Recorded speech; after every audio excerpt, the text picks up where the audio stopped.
This is Tani Jacobson for Intro to Public Speaking in Adam Paulson's class. Audience of people. I know this. You see all of you?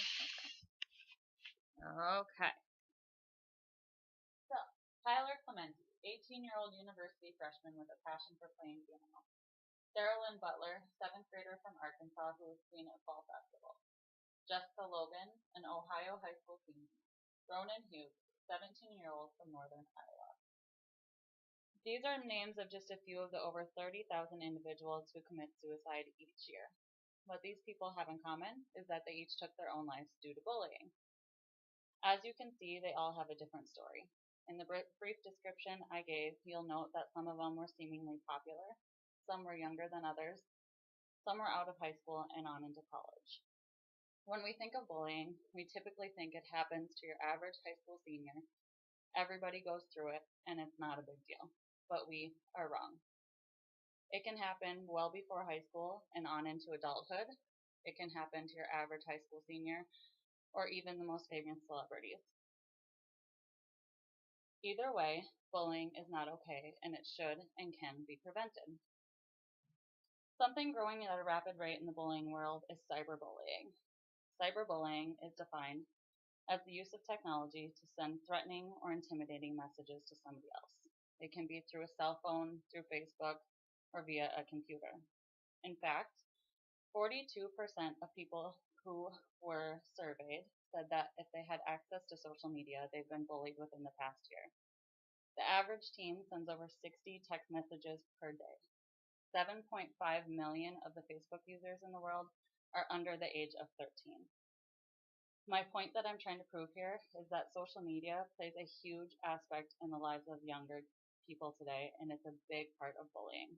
In fact, 81% of people who were surveyed, teenagers, said that bullying is easier to get away with if they do so through social media.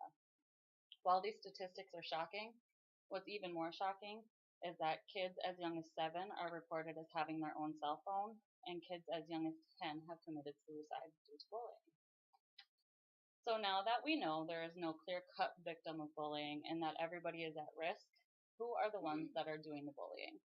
The answer may be a little shocking because it could be you. Let me explain myself. We often see bullying every single day on social media. We see it, we witness it, and we do nothing to prevent it. So if we're seeing this and we're not doing anything to stop it, does that make us just as guilty as the bullier themselves? Are we, by definition, a secondhand bullier? In my opinion, yes, we are. Something could and should be done to stop bullying. We shouldn't just sit back and let it happen. Many people choose not to intervene because of peer pressure, or maybe it's not the cool thing to do. Maybe everybody else is doing it, so we just go with the flow. Or maybe we feel like it's none of our damn business. But you should, and you could, step in. There's something to be said for those who step in and intervene when they see somebody being bullied. In my opinion, those people are heroes, and they could have very well just saved a life. A major lacking factor in the bullying world is empathy, especially in the cyberbullying world. Empathy is defined, or it can be learned two ways.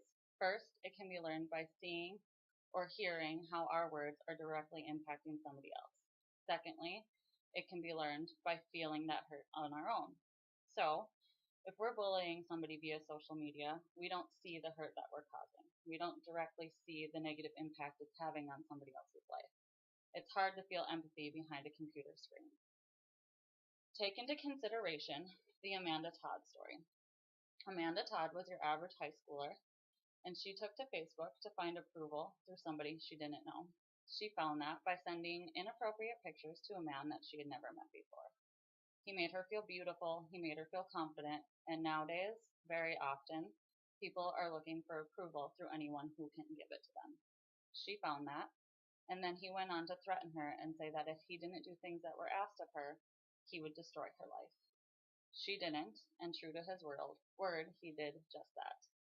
He spread her pictures all over the internet. He even went as far as to create a Facebook page dedicated to the inappropriate pictures that she had sent him. She went on to be ridiculed, bullied, harassed, and even beaten up by her classmates. She moved, switched schools, and still her nightmare followed her.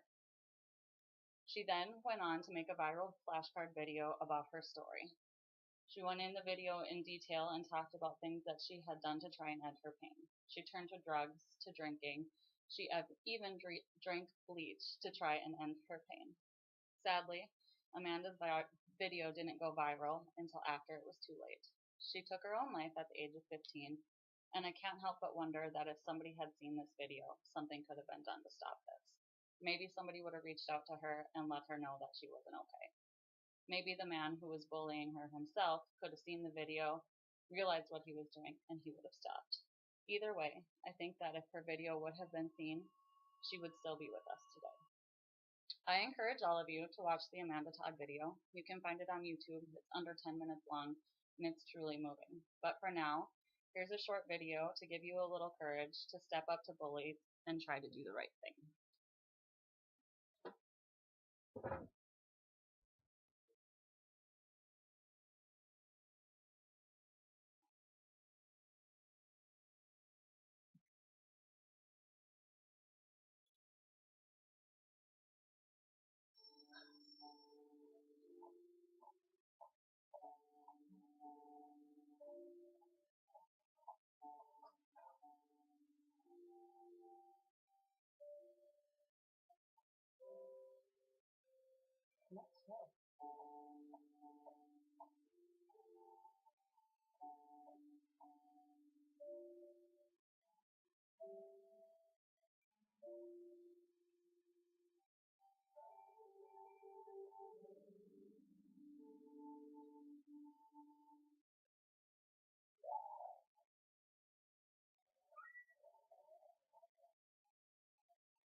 So, while that video was a little graphic, I think that that's the point.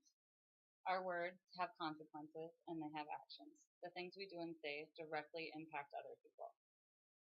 It also goes to show that the old saying, sticks and stones may break my bones, but words can never hurt me, is clearly not true.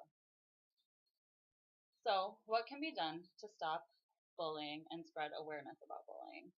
I've come up with a list of a couple things that you guys can do to help. First of all, if you're a parent, I think you need to get involved. I think you need to be in every aspect of your child's life. We live in a world where technology is a necessity to survive. And that's fine, but I think that when children are having cell phones at ages such as 7 years old, that they really need to be monitored. I know that this can seem nosy or invasive or like you're invading in their privacy, but it's something that I think needs to be done. So if you're a parent, I challenge you to get involved and challenge you to look at their text messages, to monitor their phone calls, to look at their Facebook, and be aware of what's going on under your own roof. Your child might even be the one being bullied, and I think as a parent, you would want to know that. Your child might get mad at you now, but I promise one day they will thank you. Secondly, spread awareness about bullying. It often gets pushed under the rug and people think it's not a big deal, but it is. So maybe you'll go home today and you'll watch the Amanda Todd story and share it on your Facebook. That right there is spreading awareness. Maybe you'll go tell a family member or a friend about the speech that you've heard today and spread awareness. Lastly, I ask you to not be silent. Stand up for somebody who's being bullied. It doesn't have to be a grand gesture. It doesn't have to be physical. Just let somebody know that if they're bullying, it's not okay. Let somebody who's being bullied know that they're not alone and that you're there for them. Find a voice for those who can't find their own. Even out of everybody in this room, if we only saved one life, that one life is worth saving. And here's my, oh damn, I stopped it. Okay. Here is my audience again.